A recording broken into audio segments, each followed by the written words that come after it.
The leader of Ireland's Fianna Fail told its fellow centre-right rival Fine Gael on Thursday to decide whether or not to enter formal government negotiations after nearly a month of sluggish exploratory talks. Fianna Fail's Michael Martin is seeking to form a governing coalition but has ruled out one with Sinn Féin, the left-wing, pro-Irish Unity Party, and former political wing of the Irish Republican Army, which surged at a February 8 election and has an equal number of seats in the fractured parliament.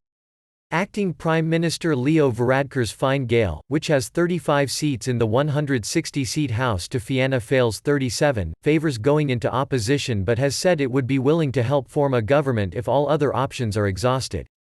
With no other option appearing viable, the two parties met for a one-day policy exchange on Wednesday, but Fine Gael has so far been reluctant to negotiate an actual coalition deal.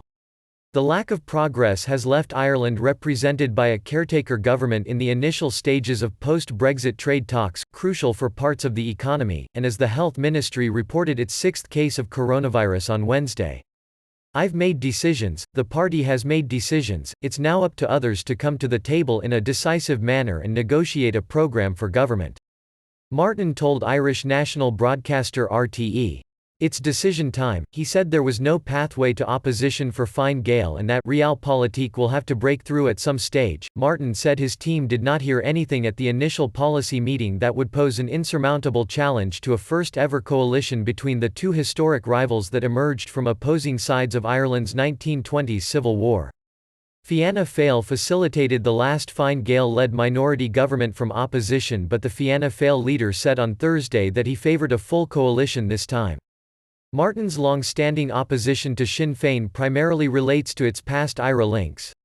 The militant group fought British rule in Northern Ireland for decades in a conflict in which some 3,600 people were killed before a 1998 peace deal.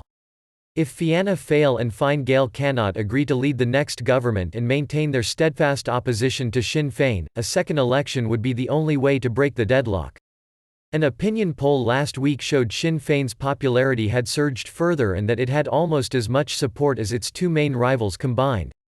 "The people would not forgive us if there's another election," Martin said.